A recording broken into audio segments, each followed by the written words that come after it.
Hey there, welcome back to Cat's Bookend. This will be another haul that I'm doing in the same day. 2 hauls in one day.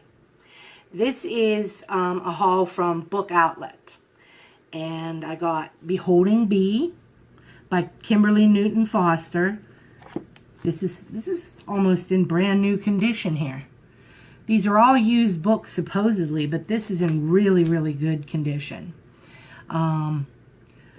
I know that this is about, I have a lot of books here and I don't want to read you blurbs from the back of every book, but I will say that I know from my research that this is about a young girl who forms a relationship with these 2 ladies. And, she's a mysterious young girl. And there was something else about it that intrigued me, but it's not in the blurb. I don't know if she comes from a circus or she comes from a cult, but there's something like that in this book. And it sounded very nice. It sounded like a coming-of-age story with a little bit of weirdness in it. So I'll let you know. I'll review it after I read it. I'm not sure when I'll get to it because I've got a ton of books now after doing all these hauls, but we shall see. Okay, let me get this out here. I'm going to need a lot more room. I've got a ton of books here. Okay, again, this is a haul from Book Outlet.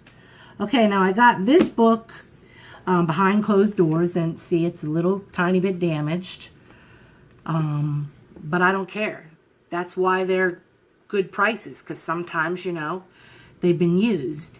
And I don't collect the books, as I said in my other video. I just want to read it, enjoy it, and then pass it on. So this is fine with me. Now, what was interesting about this is this sounds like a really good thriller. Like, they seem like the perfect family, but if you look deeper, there's all these creepy things going on that makes you wonder, like, what goes on in that house behind closed doors. It says down here that it's unsettling and addictive. And it's a hair-raising debut.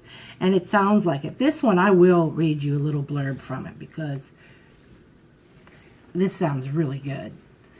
Everyone knows a couple like Jack and Grace. He has looks and wealth. She has charm and elegance.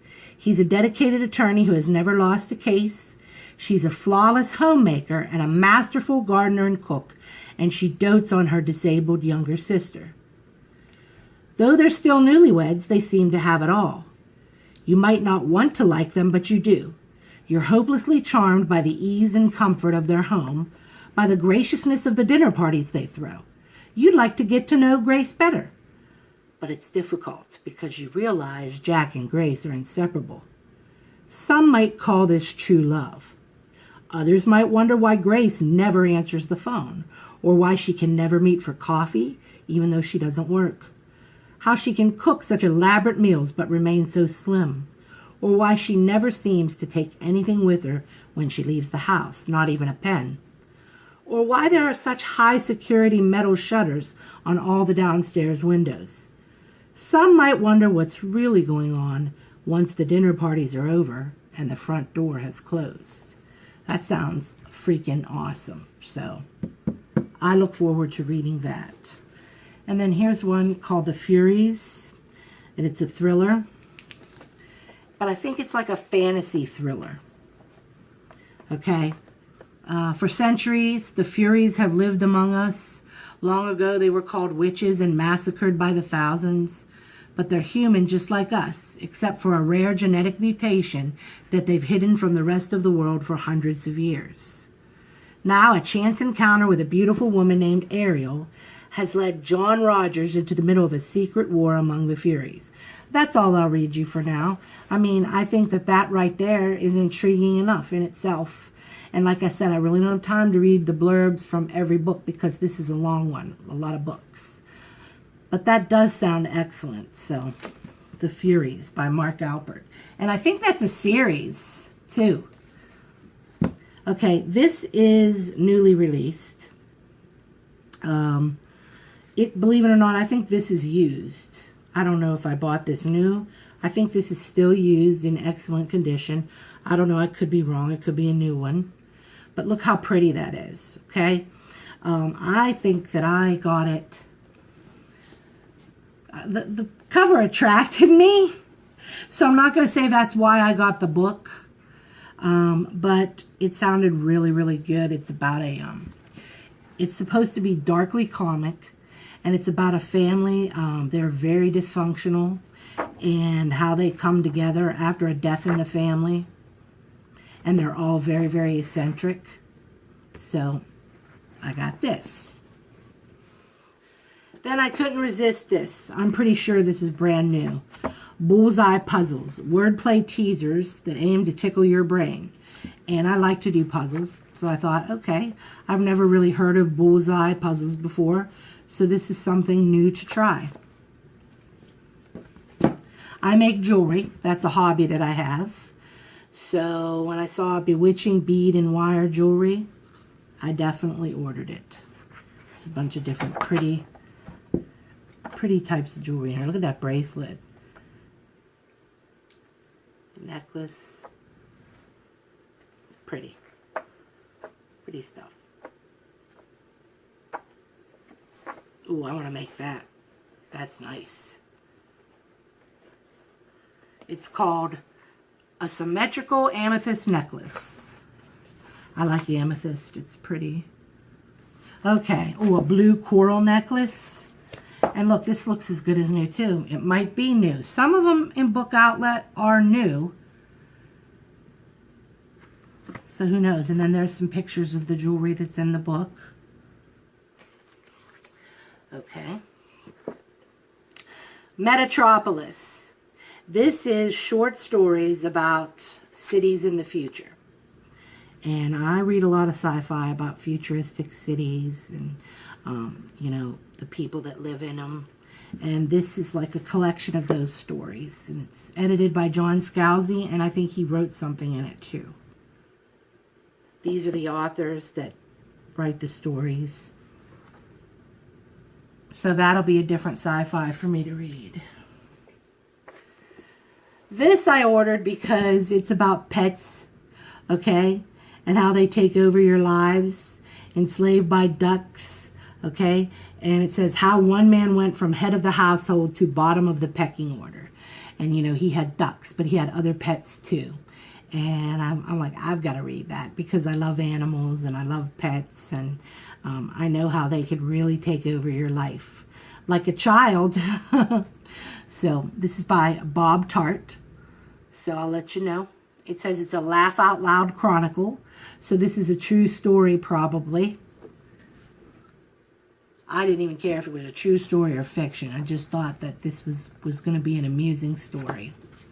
Okay. Enslaved by Ducks.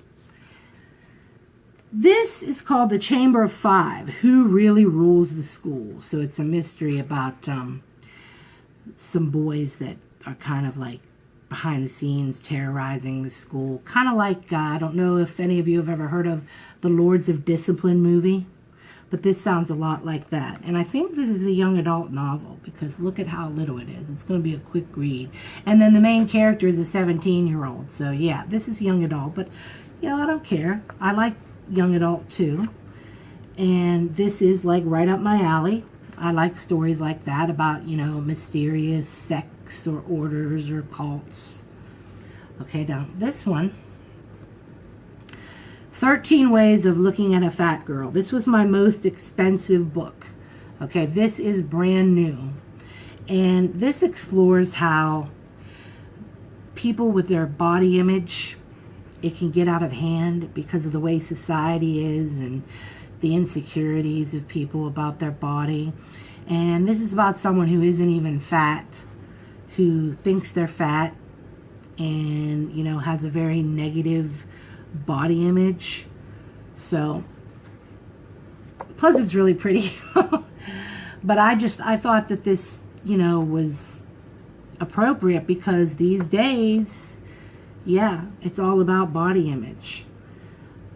So I will definitely let you know what I think about this book. Okay, it's just sad that people who, you know, are fine, who aren't even fat, have to feel, you know, body shamed. It's, you know, body shaming, even if the person is fat, is disgusting.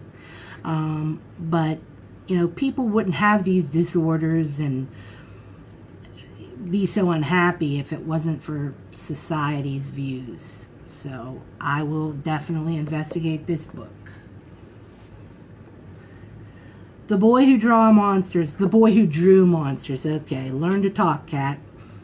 The Boy Who Drew Monsters by Keith Donahue. Okay, this boy draws pictures and he has the power to bring them to life. And this is how, his family and his neighbors and his friends, react to that. Plus, there are all these mysterious sounds. They live right near the ocean, and there are all these mysterious sounds coming from the ocean. There's hauntings and ghosts, so this sounds absolutely excellent. A little something different, okay? 14 viewpoints, one love story. I saw this reviewed as a pretty book. When somebody was doing a pretty book cover YouTube video, and this was on there, and she was saying that, like, oh, look at all these things, they're in the book, and it has something to do with the story. And what intrigued me about this, though, was not the cover, okay? It was what this is about. All these different views about this couple from different people. And I thought, I've always liked a book that gives different viewpoints. Like the Rashomon type of story. I don't know if you're familiar with that, but that's this play, Japanese play about a rape and all the different points of view of that rape. Well, this is more, this isn't about rape. This is about something nice, like a romance, happy stuff. And you get to hear all the little different points of view. And after reading Syracusa, this will be a nice light read, because that book was like a Rashomon type of book too, but those people were idiots and I couldn't stand any of them. Even the daughter. But this sounds like something happy and enjoyable to read. And believe me, I'm not all happy books. I love horror. But yeah, this will be something nice and light. Afterparty. This is what happens. Everything comes to a head. This young lady moves to, I think it's LA, and she starts, let me check because I don't want to tell you wrong here.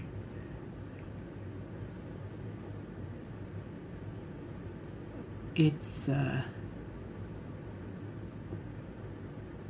LA. And she moves there, and she meets this really wild person named Siobhan, and everything comes to a head at the after party. They're having fun. She's enjoying her new life, her new personality, because she's, her personality is changing while she's hanging out with this person. And apparently they do, it's very vague in the blurb, but apparently they do some not so nice things, and something happens in the after party, and I thought it sounds good. I'll check it out. And then the last book by Paul Cleave, Collecting Cooper. There's this crazy person. She's collecting people.